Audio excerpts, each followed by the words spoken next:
Welcome learners to Ritesh Kumar YouTube channel. अगर आपने अभी तक मेरे चैनल को सब्सक्राइब नहीं किए हैं ना, तो सब्सक्राइब कर लीजिए और बेल आइकन को टैप करना बिल्कुल भी मत भूलिएगा, क्योंकि बेल आइकन को टैप करेंगे तभी आपको नोटिफिकेशन मिलेगी सारे सेशन की। तो इस सेशन में हम बहुत ही इम्पोर्टेंट टॉपिक डिस्कस करने वाले हैं। इसका नाम है कॉन्सेप्ट ऑफ ऊप्स, है ना।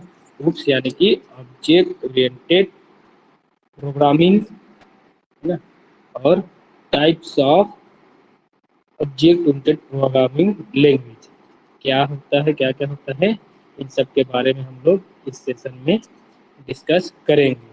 ठीक है, तो डिस्कशन स्टार्ट करने से पहले मैं अपने बारे में बेसिक इंट्रोडक्शन देना चाहता हूँ कि मेरा नाम रितेश कुमार साहू है, guest professor IT in Sant Guru Ghasidas government PG college Kurud Dhamtari CG. मैंने एनटीए यूजीसी नेट सीएस जून 2020 क्वालिफाइड किया है और मेरे पास 4+ ईयर टीचिंग एक्सपीरियंस है। चलिए फिर सेशन स्टार्ट करते हैं, है ना। क्या है आपका ऊप्स, है ना, कॉन्सेप्ट ऑफ ऊप्स क्या होता है देखते हैं। तो ऑब्जेक्ट ओरिएंटेड प्रोग्रामिंग, ठीक है, क्या होता है आपका कॉन्सेप्ट ऑफ ऊप्स, है ना। ऊप्स का फुल फॉर्म क्या होता है आपका? ऊप्स का फुल फॉर्म होता है ऑब्जेक्ट ओरिएंटेड प्रोग्रामिंग। ठीक है, क्या बोल रहे हैं? Object oriented programming.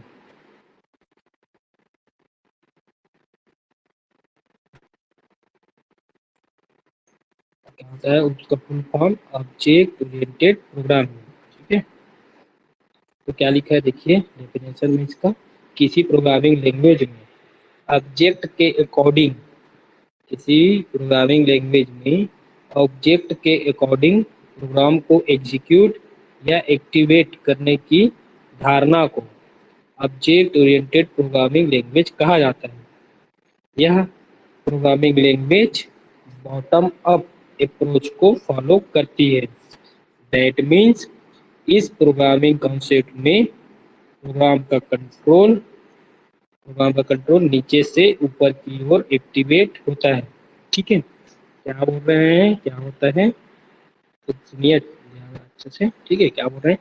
किसी प्रोग्रामिंग लैंग्वेज में ऑब्जेक्ट के अकॉर्डिंग प्रोग्राम को एग्जीक्यूट करने की धारणा को क्या बोला जाता है? Object oriented programming language. क्या बोल रहे हैं? किसी लैंग्वेज में, किसी भी क्या बोल रहे हैं प्रोग्रामिंग लैंग्वेज में ऑब्जेक्ट के अकॉर्डिंग, ठीक है, क्या बोल रहे हैं? ऑब्जेक्ट के अकॉर्डिंग प्रोग्राम को एग्जीक्यूट करना, है ना। ऑब्जेक्ट के अकॉर्डिंग प्रोग्राम को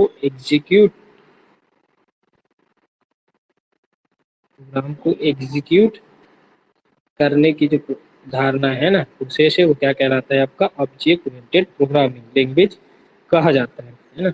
और ऑब्जेक्ट ओरिएंटेड प्रोग्रामिंग लैंग्वेज कौन से अप्रोच को फॉलो करती है? तो आपका जो ऑब्जेक्ट ओरिएंटेड लैंग्वेज है वो आपका बॉटम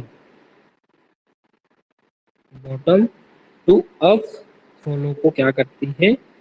अप्रोच को फॉलो करती है। ठीक है, बॉटम टू अप अप्रोच को क्या करती है? फॉलो करती है। दैट मीन्स इस प्रोग्रामिंग कॉन्सेप्ट में प्रोग्राम का कंट्रोल, दैट मीन्स इस प्रोग्रामिंग कॉन्सेप्ट में प्रोग्राम का कंट्रोल नीचे से ऊपर की ओर एक्टिवेट होता है। ठीक है, क्या होता है? नीचे से ऊपर की ओर एक्टिवेट होता है। तो क्या होता है इसका डेफिनेशन आपका finally object oriented programming language का? किसी प्रोग्रामिंग लैंग्वेज में ऑब्जेक्ट के अकॉर्डिंग प्रोग्राम को एग्जीक्यूट करना या फिर एक्टिवेट करना, वो क्या कहलाता है? ऑब्जेक्ट ओरिएंटेड प्रोग्रामिंग लैंग्वेज कहलाता है। यह programming language bottom up approach को फॉलो करता है। ठीक है, दैट मीन्स इस प्रोग्रामिंग कॉन्सेप्ट में प्रोग्राम का जो कंट्रोल है वो क्या होता है? आपका नीचे से ऊपर की ओर एक्टिवेट होता है। ठीक है, ये होता है आपका कॉन्सेप्ट ऑफ उप्स। ठीक है, अब देखते हैं कि उप्स को कितने टाइप्स में डिवाइड किया गया है। तो टाइप्स ऑफ उप्स कॉन्सेप्ट देखिए क्या है। टाइप्स ऑफ उप कॉन्सेप्ट में उप्स के निम्नलिखित कॉन्सेप्ट होते हैं। ठीक है, उप्स के क्या क्या कॉन्सेप्ट होते हैं। तो सबसे पहला देखिए ऑब्जेक्ट होता है, सेकंड है आपका क्लास होता है, थर्ड है आपका data extraction and encapsulation, fourth होता है आपका इनहेरिटेंस, फिफ्थ होता है आपका पॉलीमॉर्फिज्म एंड ओवरलोडिंग, सिक्स होता है आपका डायनेमिक बाइंडिंग, और सेवन होता है आपका मैसेज कम्युनिकेशन। ठीक है, तो क्या बोल रहे हैं टाइप्स ऑफ कॉन्सेप्ट में उप्स में, उप्स को कितने टाइप्स में डिवाइड किया गया है आपका, 7 टाइप्स में डिवाइड किया गया है। जिसमें सबसे पहला है आपका ऑब्जेक्ट, सेकंड है क्लास, थर्ड है data structure and encapsulation, fourth है इनहेरिटेंस, फिफ्थ है पॉलीमॉर्फिज्म एंड ओवरलोडिंग, सिक्स है डायनेमिक बाइंडिंग, और सेवन है आपका मैसेज कम्युनिकेशन। ठीक है, तो इसमें हम लोग क्या करते हैं, ये टाइप्स को एक एक करके हम लोग क्या करेंगे, डिस्कस करेंगे। ठीक है, तो सबसे पहला टॉपिक है टाइप्स ऑफ कॉन्सेप्ट का ऑब्जेक्ट। ठीक है, तो ऑब्जेक्ट किसको कहा जाता है, तो देखिए ऑब्जेक्ट किसको कहा जाता है, उप्स में, उप्स में ऑब्जेक्ट एक रन टाइम एंटिटीज को कहा जाता है। उसमें ऑब्जेक्ट किसको कहा जाता है, रन टाइम एंटिटीज को कहा जाता है। ये उस प्रोग्राम के सारे डेटा मेंबर को रिप्रेजेंट करने के लिए उपयोग में लाए जाते हैं। और क्या होता है बोल रहे हैं, आपका जो रन टाइम एंटिटीज होता है, ये प्रोग्राम के सारे डेटा मेंबर्स को रिप्रेजेंट करने के लिए यूज में लाए जाते हैं। दैट मीन्स एक ऑब्जेक्ट, दैट मीन्स एक ऑब्जेक्ट उस क्लास के, दैट मीन्स एक ऑब्जेक्ट उस क्लास के सारे सारे प्रॉपर्टीज को रिप्रेजेंट करता है जिस क्लास का उसे बनाया जाता है। ठीक है, माना कि एग्जांपल के रूप में देख लेते हैं, माना कि फ्रूट्स नाम की एक क्लास है, तो इस एप्पल और मैंगो एक्सेट्रा को उस क्लास का ऑब्जेक्ट कहेंगे जो कि उसकी प्रॉपर्टीज को रिप्रेजेंट करता है। ठीक है, क्या आप बोल रहे हैं, सुनिए अच्छे से, है ना। तो ऑब्जेक्ट किसको बोला जाता है आपका उस कॉन्सेप्ट में, तो ऑब्जेक्ट एक रन टाइम एंटिटीज को कहा जाता है। ठीक है, उसमें ऑब्जेक्ट किसको कहा जाता है, रन टाइम एंटिटीज को, run time entities, run time entities. ठीक है, उसमें ऑब्जेक्ट एक रन टाइम एंटिटीज को कहा जाता है।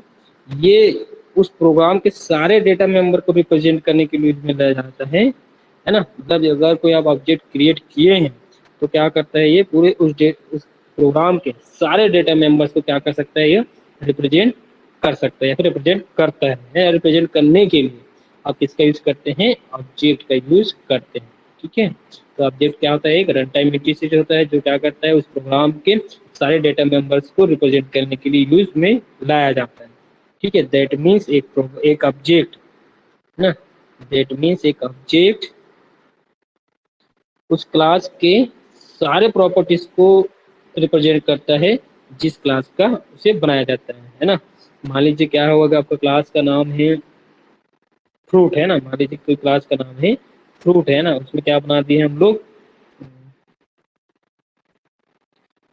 फ्रूट दे दिए, और उसके ऑब्जेक्ट में क्या बना दीजिए, मान लीजिए एप्पल हो गया, है ना, एप्पल या फिर मैंगो, ये सब क्या हो गया, क्लास का नाम क्या हो गया आपका फ्रूट हो गया। और मैं एप्पल और मैंगो क्या कर रहा है, किसको रिप्रेजेंट कर रहा है, उस फ्रूट को, है ना। यानी कि उस क्लास को सारे डेटा मेंबर को या फिर क्लास के प्रॉपर्टीज को क्या करता है, ये रिप्रेजेंट करता है। मैंगो क्या है आपका, एक फ्रूट है, फल है, तो क्या कर रहा है वो, किसको रिप्रेजेंट कर रहा है, इस क्लास को रिप्रेजेंट कर रहा है, फ्रूट को। वैसे ही एप्पल है ना, एप्पल क्या है आपका एक फ्रूट है, तो किसको रिप्रेजेंट कर रहा है वो, आपका क्लास फ्रूट को, है ना। तो ऑब्जेक्ट क्या हुआ, उस क्लास के सारे प्रॉपर्टीज को रिप्रेजेंट करता है जिस क्लास के उसे बनाया जाता है। ठीक है, एग्जाम्पल में ही बता रहा था आपको, मानना कि आपका क्या है, फ्रूट्स,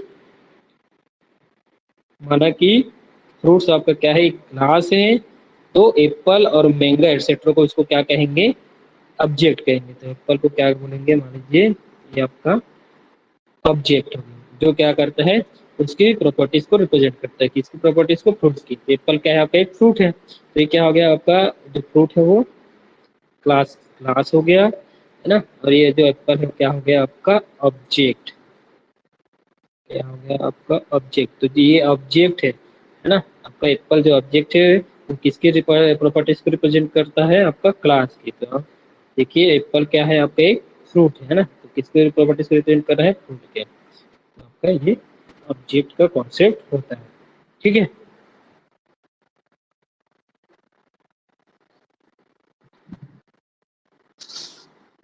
तो ये क्या हो गया आपका ऑब्जेक्ट का डेफिनेशन, ठीक है। तो ऑब्जेक्ट क्या हुआ, एक रन टाइम एंटिटीज होता है जो क्या करता है, जिस क्लास का या जिस प्रोग्राम में बनाया जाते हैं उसके सारे डेटा मेंबर को क्या कर सकता है, वो रिप्रेजेंट कर सकता है या रिप्रेजेंट करता है। दैट मीन्स आपका एक ऑब्जेक्ट उस क्लास के सारे प्रॉपर्टीज को रिप्रेजेंट करता है जिस क्लास का उसको बनाया जाता है, ठीक है। ये होता है आपका ऑब्जेक्ट। सेकंड देखते हैं क्लास, है ना। सेकंड टाइप है, टाइप्स ऑफ उसका क्लास, ठीक है। क्या है, क्लास। क्लास क्या होता है, देखिए एक क्लास किसी डेटा और उससे संबंधित, एक क्लास किसी डेटा और उससे संबंधित मेंबर्स को एक सिंगल यूनिट में बाइंड करने का एक तरीका है, जिसके लिए हम क्लास डेटा टाइप का यूज करते हैं।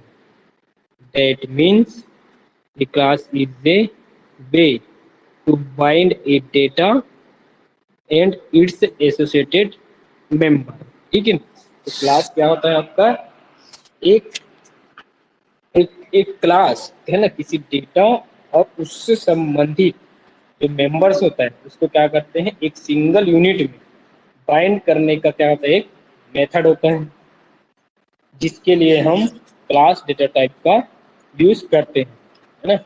That means a class is a way to bind a data and its associated member, ठीक है। क्या बोल रहे हैं अभी एक बार और अच्छे से सुन लीजिए। क्लास क्या होता है आपका, क्लास क्या होता है आपका, इसका डेटा, है ना, और मेंबर को एक सिंगल यूनिट में बाइंड करने का एक मेथड होता है, एक तरीका होता है, ठीक है। जिसके लिए हम क्या यूज करते हैं, क्लास डेटा टाइप का यूज करते हैं, ठीक है। क्या करते हैं, डेटा और मेंबर्स को एक सिंगल यूनिट में बाइंड करने के लिए किस टाइप का डेटा टाइप यूज करते हैं, तो क्लास टाइप का डेटा टाइप का यूज करते हैं। तो क्लास क्या होता है आपका, तो class is a way to bind a data and its associated member, ठीक है। किसी क्लास में डेटा तथा मेंबर फंक्शन का एक ग्रुप होता है, ठीक है। किसी क्लास में डेटा तथा मेंबर फंक्शन का एक ग्रुप होता है। इस ग्रुप को एक्सेस कराने के लिए, है ना, इस ग्रुप को एक्सेस कराने के लिए हम इस क्लास का एक ऑब्जेक्ट तैयार करते हैं, ठीक है, जो उस क्लास के सारे मेंबर्स की प्रॉपर्टी को एक्सेस कर सकता है, ठीक है। तो क्या कर सकता है, उस क्लास के सारे मेंबर्स की प्रॉपर्टीज को एक्सेस कर सकता है। जैसे कि यदि फ्रूट्स एक क्लास है ना, फ्रूट्स क्या है आपका, एक क्लास है, तो एप्पल मैंगो एटसेट्रा उस क्लास के ऑब्जेक्ट कहलाते हैं, है ना, उस क्लास के क्या कहलाते हैं, ऑब्जेक्ट कहलाते हैं। अतः किसी क्लास को एक से अधिक ऑब्जेक्ट का कलेक्शन भी कहा जाता है, तथा ऑब्जेक्ट को उस क्लास टाइप का वेरिएबल कहा जाता है, ठीक है।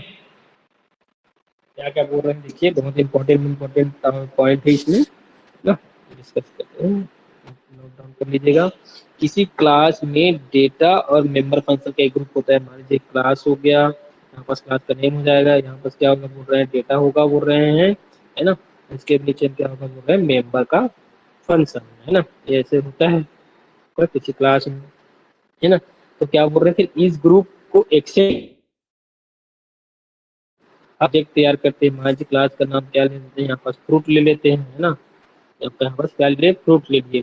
तो इस क्लास ये जो फ्रूट है उसको क्या करने के लिए, एक्सेस करने के लिए, है ना। ये जो क्लास है आपका क्या है, फ्रूट है, उसको एक्सेस करने के लिए क्या यूज करते हैं, उस क्लास के सारे मेंबर की प्रॉपर्टीज को एक्सेस कर सकते हैं। इसके लिए एक ऑब्जेक्ट तैयार करते हैं, ठीक है। मान लीजिए कोई क्लास का फ्रूट है, उसके डेटा और मेंबर फंक्शन को एक्सेस करना है, तो उसके लिए क्या करते हैं, फ्रूट का क्या बनाते हैं, एक, है ना, फ्रूट क्लास का क्या बनाते हैं, ऑब्जेक्ट बनाते हैं।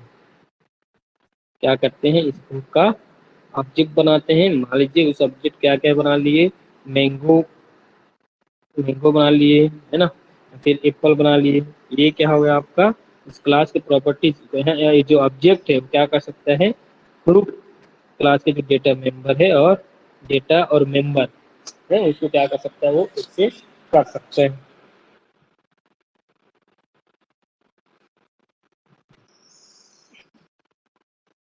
ठीक है, जैसे कि यहाँ पर लिखा हुआ, जैसे कि फ्रूट्स एक क्लास है, तो एप्पल मैंगो क्या है, उस क्लास के ऑब्जेक्ट कहलाते हैं, ठीक है। अतः किसी क्लास को एक से अधिक ऑब्जेक्ट का कलेक्शन भी कहा जाता है, ठीक है। क्या बोल रहे हैं, क्लास को कहा जाता है एक से अधिक ऑब्जेक्ट का कलेक्शन, या फिर ये बोल सकते हैं कि कलेक्शन ऑफ ऑब्जेक्ट भी इसको बोला जाता है, क्लास को बोला जाता है कलेक्शन ऑफ ऑब्जेक्ट, ठीक है। क्लास को और क्या बोल सकते हो आप, कलेक्शन ऑफ ऑब्जेक्ट। तथा ऑब्जेक्ट को उस क्लास टाइप का वेरिएबल कहा जाता है, ठीक है। और जो ऑब्जेक्ट है उसको क्या कहा जाता है, क्लास टाइप का वेरिएबल, ठीक है। क्लास क्या होता है आपका, कलेक्शन ऑफ ऑब्जेक्ट होता है ना। और आपका जो ऑब्जेक्ट होता है वो क्या होता है, आपका क्लास टाइप का वेरिएबल होता है, ठीक है। क्या होता है आपका, क्लास टाइप का वेरिएबल होता है, या फिर क्लास टाइप का वेरिएबल इसको कहा जाता है, कि इसको ऑब्जेक्ट को, है ना। एग्जाम्पल में देखिए, मान लीजिए इसको एक से अधिक ऑब्जेक्ट का कलेक्शन क्यों कहा जाता है, देखिए, है ना। क्या लिखे हैं, मान लीजिए हम क्या ले लिए हैं, फ्रूट ले लिए, अब ये क्लास फ्रूट्स, क्या ले लिए, फ्रूट्स ले लिए, है ना। और इसके एग्जाम्पल में क्या ले लिए, मैंगो और एप्पल ले लिए दोनों, ठीक है। क्या हुआ आपका, एप्पल फ्रूट्स हो गया और मैंगो और एप्पल क्या आ गए, उसके ऑब्जेक्ट हो गए। तो इस स्टेटमेंट में ना, इस स्टेटमेंट में फ्रूट्स एक क्लास है तथा मैंगो और एप्पल इस क्लास के दो ऑब्जेक्ट हैं, ठीक है। इसमें क्या हो गया आपका, ये फ्रूट्स क्या है, आपका क्लास है, ठीक है। और आपका एप्पल और मैंगो क्या है, आपके ऑब्जेक्ट है, ठीक है। तो देखिए क्लास क्या यूज किए हैं, एक ही क्लास यूज किए हैं फ्रूट, और उसका एक ऑब्जेक्ट है वो क्या है आपका, एक से अधिक है ना। इसी कारण इसको क्या बोल सकते हैं, क्लास को एक से अधिक ऑब्जेक्ट का कलेक्शन भी बोला जा सकता है, अभी कहा जाता है।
नेक्स्ट कॉन्सेप्ट है, यानी कि नेक्स्ट टाइप से आपका टाइप्स ऑफ इसमें देखिए क्या है, डेटा एक्सट्रैक्शन एंड इनकैप्सुलेशन।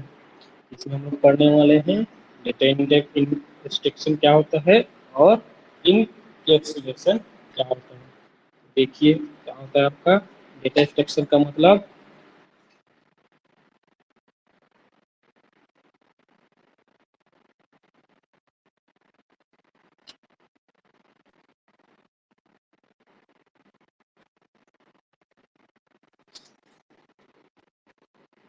तो डेटा इंस्ट्रक्शन का मतलब क्या होता है, किसी बेसिक प्रॉपर्टी को एक्सप्लेन किए बिना प्रॉपर्टी को रिप्रेजेंट करना से होता है। ठीक है, डेटा इंस्ट्रक्शन क्या बोल रहे हैं कि किसी बेसिक प्रॉपर्टीज को एक्सप्लेन किए बगैर उसकी प्रॉपर्टी को रिप्रेजेंट करना क्या कहलाता है आपका डेटा एक्सट्रैक्शन। क्या बोल रहे हैं बच्चे सुनिए। और किसी बेसिक प्रॉपर्टी को, है ना, एक्सप्लेन किए बगैर किए बिना उसके प्रॉपर्टीज को रिप्रेजेंट करना वो क्या कहलाता है आपका डेटा एक्सट्रैक्शन कहलाता है। दैट मीन्स यदि किसी क्लास मेंबर को उसके बेसिक प्रॉपर्टीज को बिना उसके वैल्यू को प्रोग्राम में यूज क्या कराता है, एक्सट्रैक्शन कहलाता है। तथा इसमें यूज डेटा को क्या कहलाता है, एब्स्ट्रैक्ट डेटा टाइप कहा जाता है। क्या बोल रहे हैं, दैट मीन्स किसी क्लास मेंबर को, क्या बोल रहे हैं, किसी क्लास मेंबर को उसके बेसिक प्रॉपर्टी को यूज को बिना उसके वैल्यू को प्रोग्राम में यूज क्या कहलाता है, एब्स्ट्रैक्शन कहलाता है। ठीक है, तो मतलब और है कि किसी क्लास के मेंबर को उसके बेसिक प्रॉपर्टीज के बिना उसके वैल्यू को क्या करना, प्रोग्राम में यूज करना क्या कहलाता है आपका डेटा एब्स्ट्रैक्शन कहलाता है। इसमें यूज होने वाला जो डेटा है उसको क्या कहलाया जाता है, एब्स्ट्रैक्ट डेटा टाइप। ठीक है, एक बार और अच्छे से सुन लीजिए क्या होता है डेटा एब्स्ट्रैक्शन, फिर हम लोग जाएंगे डेटा इनकैप्सुलेशन के बारे में। तो डेटा एब्स्ट्रैक्शन क्या होता है बोल रहे हैं, है ना। तो आपका जो डेटा एब्स्ट्रैक्शन है,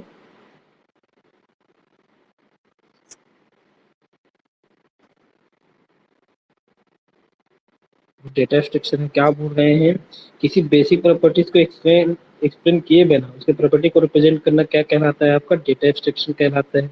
या फिर किसी क्लास के मेंबर को उसके बेसिक प्रॉपर्टीज को बिना उसके वैल्यू के क्या करना, प्रोग्राम में यूज करना, वो क्या कहलाता है, डेटा एब्स्ट्रैक्शन कहलाता है। और इसमें जो डेटा एब्स्ट्रैक्शन में जो यूज होने वाला जो डेटा है ना, वो क्या कहलाता है आपका एब्स्ट्रैक्ट डेटा टाइप कहलाता है, एब्स्ट्रैक्ट डेटा टाइप कहलाता है। ठीक है, तो यही है शॉर्टकट में कि बिना किसी क्लास के मेंबर के प्रॉपर्टीज को एक्सप्लेन किए बगैर उसके वैल्यू को प्रोग्राम में यूज करना वो क्या कहलाता है, आपका डेटा एब्स्ट्रैक्शन कहलाता है।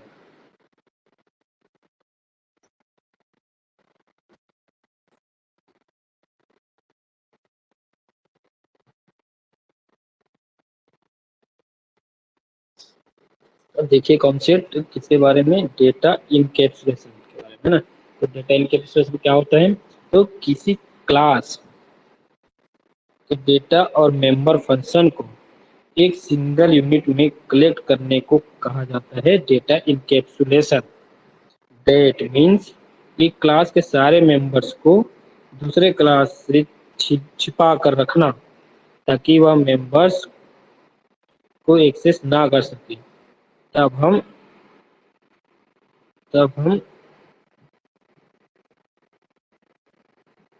तब हम इस गुण को डेटा इनकैप्सुलेशन या हाइडिंग कहते हैं, डेटा हाइडिंग। ठीक है,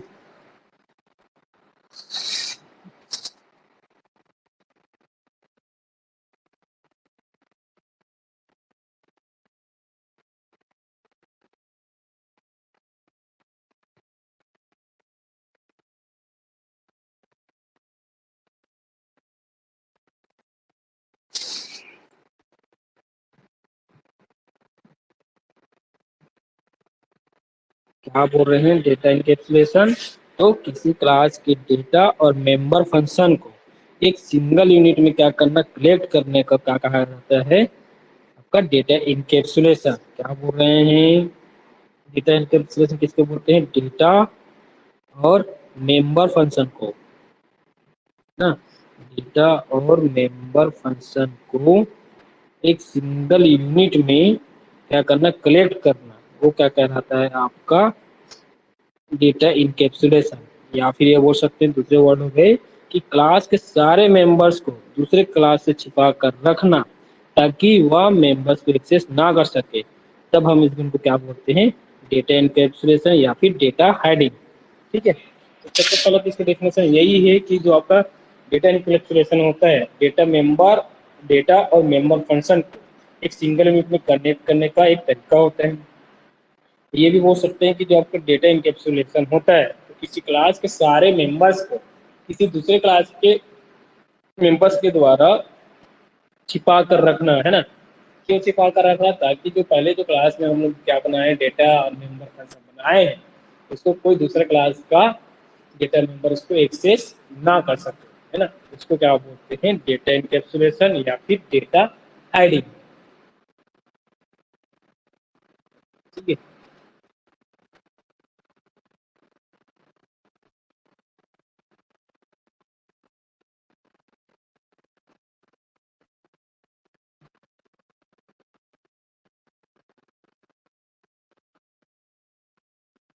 नेक्स्ट टाइप है, टाइप्स ऑफ उप्स के देखिए, आपका मोस्ट इम्पोर्टेंट है ये भी, फोर्थ है आपका इनहेरिटेंस।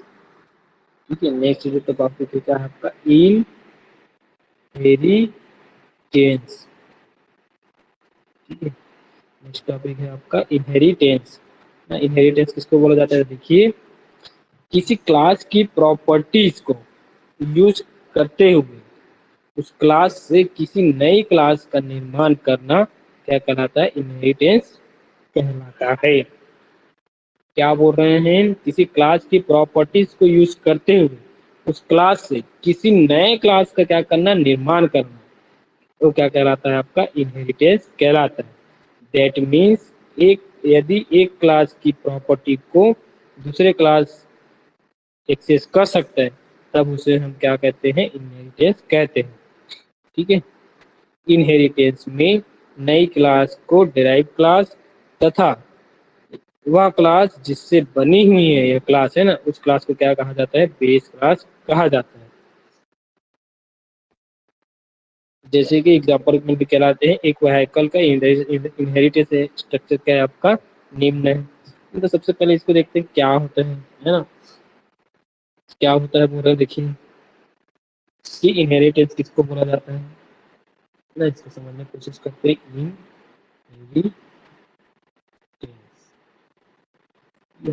इनहेरिटेंस किसको बोला जाता है, तो किसी क्लास की प्रॉपर्टी को यूज करते हुए उस क्लास से क्या करना, नए क्लास बनाना, जो पहले से बना हुआ है जो कोई क्लास, उस क्लास को यूज करके क्या करना, कोई और नया क्लास बनाना।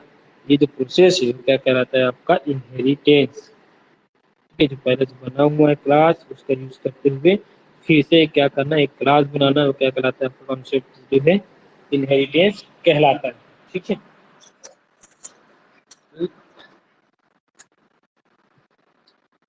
ये बोल सकते हैं कि यदि एक क्लास की प्रॉपर्टी को कोई दूसरा क्लास एक्सेस करता है तो वो क्या कहलाता है आपका, इनहेरिटेंस कहलाता है ना। तो इनहेरिटेंस में है ना, मान लीजिए क्या है आपका क्लास ए है, आपका मान लीजिए आपका क्लास बी है ना, क्या है आपका क्लास ए है और ये क्या है आपका क्लास बी है ना। क्या बोल रहे हैं, इनहेरिटेंस में नई क्लास को क्या बोला जाता है, डिराइव्ड क्लास ना। तो इसको क्या बोला जाता है आपका, डिराइव्ड क्लास बोला जाता है इसको, जो पहले से बने हुए है ना क्लास के प्रॉपर्टी को यूज करके बनाया गया है। तो क्या बनाया गया है, क्लास बी, तो क्लास बी क्या कहलाएगा आपका, डिराइव्ड क्लास कहलाता है। और वह क्लास जिससे क्या होता है आपका, न्यू क्लास बनता है। तो जो ओल्ड क्लास है ना, जो पुराना क्लास है, उसको क्या बोला जाता है, बेस क्लास।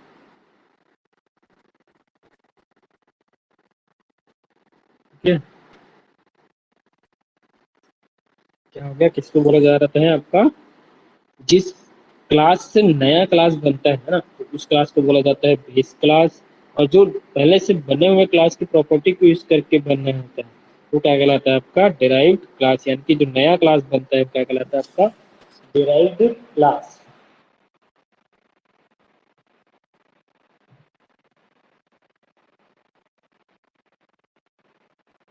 ठीक है, इसका एग्जाम्पल में देखते हैं। चलिए क्या, मान लीजिए एक व्हीकल का इनडायरेक्ट स्ट्रक्चर देखते हैं। ठीक है, क्या होगा हम तो देखते हैं। चलो क्या है तो इनडायरेक्ट व्हीकल स्ट्रक्चर देखो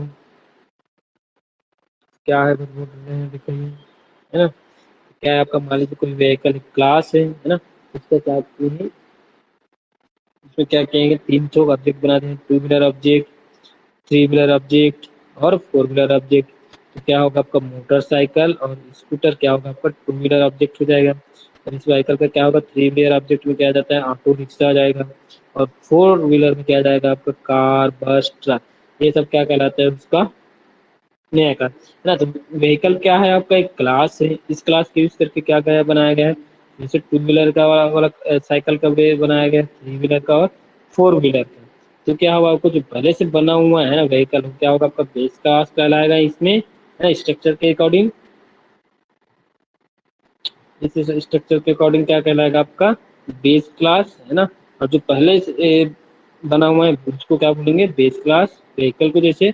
और हम लोग क्या क्या है motorcycle, scooter, auto rickshaw, car, बस। जो नया क्लास बनाए हैं बेस क्लास की प्रॉपर्टी यूज करके वो क्या कहलाता है आपका डेराइव्ड क्लास कहलाता है। ठीक है, क्या कहलाता है आपका डेराइव्ड क्लास कहलाता है।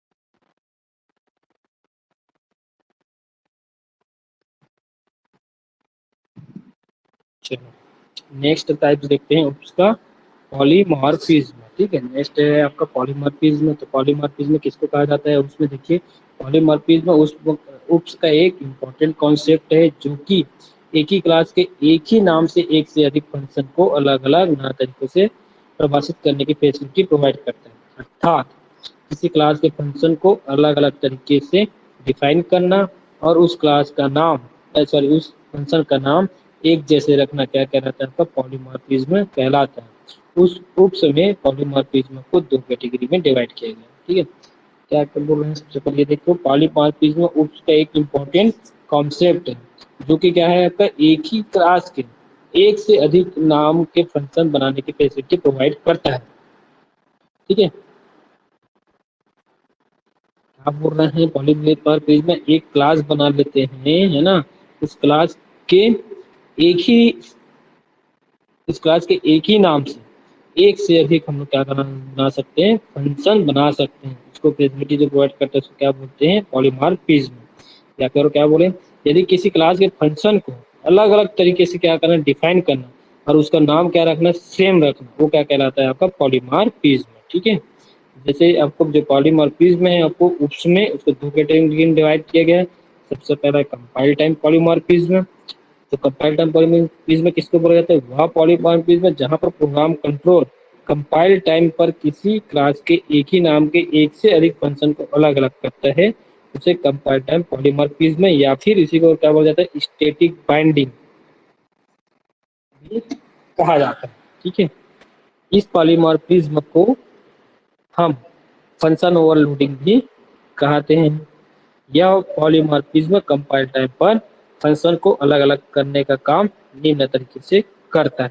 ठीक है,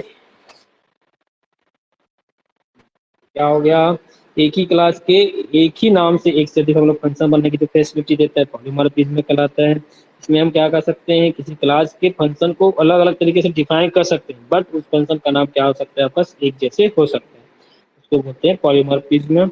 अब दो टू टाइप्स में डिवाइड किया गया है कैटेगरी में, एक होता है कंपाइल टाइम पॉलीमॉर्फिज्म। वह पॉलीमॉर्फिज्म जो क्या करता है कंपाइल टाइम पर किसी क्लास के एक ही नाम के एक से अधिक फंक्शन को क्या करता है अलग अलग करता है, उसको क्या बोलते हैं कंपाइल टाइम पॉलीमॉर्फिज्म या फिर इसको क्या बोलते हैं, स्टैटिक बाइंडिंग भी कहा जाता है। ठीक है, और पॉलीमॉर्फिज्म को और क्या कहा जा सकता है, आपका फंक्शन ओवरलोडिंग भी कहा जा सकता है। या पॉलीमॉर्फिज्म आपका कंपाइल टाइम पर फंक्शन को अलग करने का जो क्या है, किस तरीके से अलग अलग कर सकता है आपका, तो तीन तरीके से। सबसे पहले देखिए, फंक्शन के रिटर्न टाइप से उसको अलग अलग कर सकता है, फंक्शन के आर्गुमेंट की संख्या से आप क्या कर सकते हैं, उसको अलग कर सकते हैं, और फंक्शन के आर्गुमेंट के टाइप से वो क्या कर सकते हैं, उसके फंक्शन के क्लास के जो फंक्शन है ना, उसको अलग अलग कर सकते हैं। तो क्या बोल रहे हैं कि यह पॉलीमॉर्फिज्म कंपाइल टाइम पर फंक्शन को अलग अलग करने का काम निम्न तरीके से करते हैं। तो फंक्शन कैसे अलग है, तो फंक्शन के रिटर्न टाइप से अलग हो जाएगा वो। अगर सेकंड फंक्शन क्या है, अगर आर्गुमेंट की संख्या ज्यादा है तो वो अलग हो जाएगा। और फंक्शन के आर्गुमेंट के टाइप का है ना, कि किस टाइप का उसको क्या लिए है, फंक्शन लिए, फिर आर्गुमेंट दिए, इसके बेस पर हम क्या कर सकते हैं, उसको अलग अलग कर सकते हैं। ये हो गया आपका कंपाइल टाइम। तो कंपाइल टाइम पहले तो इसमें और क्या बोला जाता है, स्टैटिक बाइंडिंग भी कहा जाता है, इसको याद रखिएगा। ठीक है, इसके बाद देखो रन टाइम पॉलीमॉर्फिज्म। तो रन टाइम पॉलीमॉर्फिज्म किसको बोलते हैं, तो वह पॉलीमॉर्फिज्म जहां प्रोग्राम कंट्रोल किसी क्लास के फंक्शन के रन टाइम को फंक्शन को क्या बोला जाता है, रन टाइम पॉलीमॉर्फिज्म या डायनेमिक बाइंडिंग कहा जाता है। रन टाइम पॉलीमॉर्फिज्म के अंतर्गत हम operator overloading, virtual function concept को इम्प्लीमेंट करते हैं। तब पॉलीमॉर्फिज्म का रिप्रेजेंटेशन क्या होगा, आपका निम्न होगा। ये क्या बोल रहे हैं, रन टाइम पॉलीमॉर्फिज्म वह पॉलीमॉर्फिज्म जहाँ प्रोग्राम कंट्रोल किसी क्लास के फंक्शन को रन टाइम पे क्या करता है, अलग अलग करते हैं, तो क्या बोलते हैं, रन टाइम पॉलीमॉर्फिज्म या फिर डायनेमिक बाइंडिंग भी बोला जाता है। तो रन टाइम पॉलीमॉर्फिज्म के अंतर्गत क्या क्या आता है, आपका बोल रहे हैं, आपका ऑपरेटर ओवरलोडिंग और वर्चुअल फंक्शन। ठीक है, इसका पॉलीमॉर्फिज्म का रिप्रेजेंटेशन क्या होगा, जो आपका पॉलीमॉर्फिज्म है उसका रिप्रेजेंटेशन क्या होगा, टू टाइप से, कंपाइल टाइम है या फिर रन टाइम। कंपाइल टाइम को क्या बोला जाता है, स्टैटिक बाइंडिंग, और रन टाइम को डायनेमिक बाइंडिंग। इसका एग्जांपल है आपका फंक्शन ओवरलोडिंग, तो आपका रन टाइम का क्या है, आपका ऑपरेटर ओवरलोडिंग और वर्चुअल फंक्शन। ठीक है, देखिए सिक्स टाइप से उसका है आपका डायनेमिक बाइंडिंग। तो डायनेमिक बाइंडिंग क्या होता है, तो किसी क्लास के एक ही नाम के फंक्शन को रन टाइम पर अलग करके, है ना, अलग करके एग्जीक्यूट करना क्या कहलाता है, आपका डायनेमिक बाइंडिंग कहलाता है। क्या बोल रहे हैं, किसी क्लास के एक ही नाम के फंक्शन को रन टाइम पर अलग करके इसको एग्जीक्यूट करना डायनेमिक बाइंडिंग कहलाता है।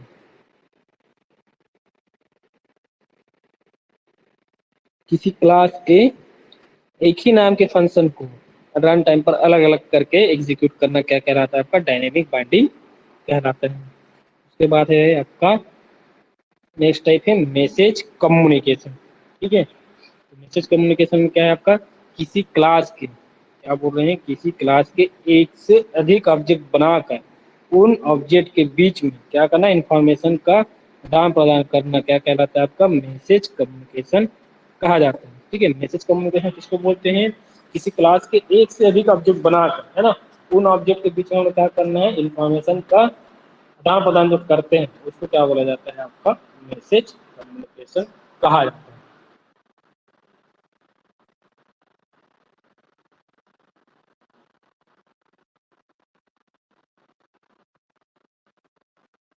ठीक है, ये होगा आपका मैसेज कम्युनिकेशन। क्या बोल रहे हैं, किसी क्लास के एक से अधिक ऑब्जेक्ट बनाकर उन ऑब्जेक्ट के बीच में क्या करना, इंफॉर्मेशन का आदान प्रदान करना क्या कहलाता है, आपका मैसेज कम्युनिकेशन कहलाता है। तो अब क्या है, ये अब क्या है, इस क्लास में केवल इतना ही है। ठीक है, तो हम लोग क्या क्या डिस्कस कर लिए, इसको एक बार रिवाइज कर लेते हैं। देखिए, ठीक है, आज हम लोग पढ़े क्या होता है आपका कॉन्सेप्ट ऑफ उप्स क्या होता है, तो कॉन्सेप्ट ऑफ उप्स उसका डेफिनेशन पढ़े। तो क्या करता है, कोई भी प्रोग्रामिंग लैंग्वेज अपडेट के अकॉर्डिंग प्रोग्राम को एग्जीक्यूट करना, ऑब्जेक्ट प्रोग्रामिंग में रहते हैं, और आपका बॉटम अप फॉलो अप्रोच को फॉलो करता है। और इसका जो प्रोग्राम का जो कंट्रोल है क्या होता है, आपका नीचे से ऊपर की ओर एक्टिवेट करता है। टाइप्स ऑफ उप्स कॉन्सेप्ट देखें, जिसमें सबसे पहले पढ़े हम लोग ऑब्जेक्ट के बारे में, सेकंड पढ़े कौन क्लास क्या होता है, टेक्स्ट टेक्सचर, उसके बाद इंटेक्सुलेशन के बारे में पढ़े, इनहेरिटेंस क्या होता है, पॉलीमॉर्फिज्म, ओवरलोडिंग पढ़े, डायनेमिक बाइंडिंग पढ़े, और आपका मैसेज कम्युनिकेशन भी पढ़े। जिसमें सबसे पहले पढ़े ऑब्जेक्ट। ऑब्जेक्ट क्या होता है, तो रन टाइम एंटिटीज होता है, जो क्या करता है, जिस क्लास का बनाया जाता है उस क्लास के डेटा नंबर को क्या करता है, वो रिप्रेजेंट करता है ना। तो एक ऑब्जेक्ट पढ़े, उसके बाद हम लोग पढ़े क्लास पढ़े। तो क्लास क्या होता है? Class is a collection of object, या फिर class is a way to bind a data and its associated member होता है।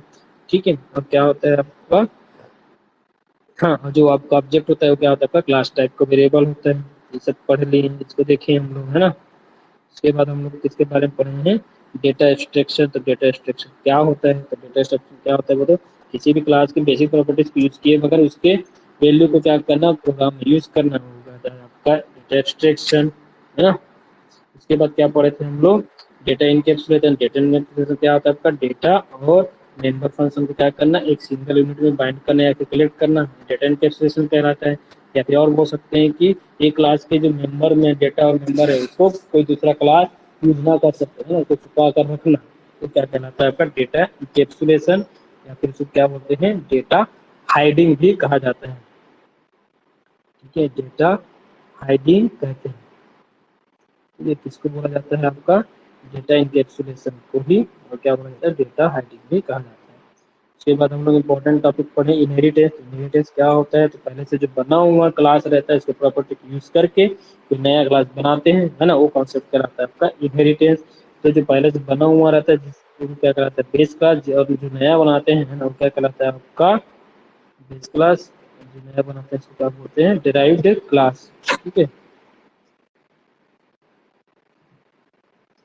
इसके में हम लोग पढ़े व्हीकल का स्ट्रक्चर पढ़ रहे हैं। तो व्हीकल एक क्लास है जिसका प्रॉपर्टी को यूज करके टू व्हीलर ऑब्जेक्ट बनाए, थ्री व्हीलर ऑब्जेक्ट बनाए और फोर व्हीलर ऑब्जेक्ट बनाए। तो ये क्या कराता है आपका? इनहेरिटेंस। तो किसी क्लास की प्रॉपर्टी को यूज करते हुए और क्या करना, बनाना। ठीक है, उसके बाद हम लोग पढ़े पॉलीमॉर्फिज्म। तो पॉलीमॉर्फिज्म क्या होता है? तो एक ही क्लास के एक ही नाम के एक से अधिक फंक्शन को क्या करना, रिप्रेजेंट करना, वो क्या कहलाता है आपका? आपका पॉलीमॉर्फिज्म कहलाता है। या फिर ये बोल सकते हैं कि किसी क्लास के फंक्शन को हम लोग क्या कर सकते हैं? अलग अलग तरीके से डिफाइन कर सकते हैं, और उस क्लास का फंक्शन का नाम हम लोग क्या रख सकते हैं? एक जैसा रख सकते हैं। तो क्या कहलाता है? पॉलीमॉर्फिज्म। तो पॉलीमॉर्फिज्म को कितने कैटेगरी में डिवाइड किया गया है? टू कैटेगरी में डिवाइड किया गया है। सबसे पहले कंपाइल टाइम, सेकंड है रन टाइम। इसके बारे में पढ़े हैं, है ना। उसके बारे में पढ़े रन टाइम। तो रन टाइम क्या होता है वो? तो रन टाइम में क्या करता है? किसी फंक्शन को क्लास के फंक्शन के नाम को अलग अलग करता है। तो बाई टाइम को क्या बोलते हैं? स्टैटिक। और रन टाइम को डायनेमिक। ठीक है, एग्जांपल फंक्शन होल्डिंग, ऑपरेटर और वर्चुअल। डायनेमिक बाइंडिंग, किसी क्लास के एक ही नाम के फंक्शन को रन टाइम पे अलग अलग करना, डायनेमिक बाइंडिंग। और मैसेज कम्युनिकेशन किसको बोलते हैं? तो किसी क्लास के एक से अधिक ऑब्जेक्ट बनाकर उन ऑब्जेक्ट के बीच में क्या करना, इंफॉर्मेशन का आदान प्रदान करना, क्या कहलाता है? मैसेज कम्युनिकेशन कहा जाता है।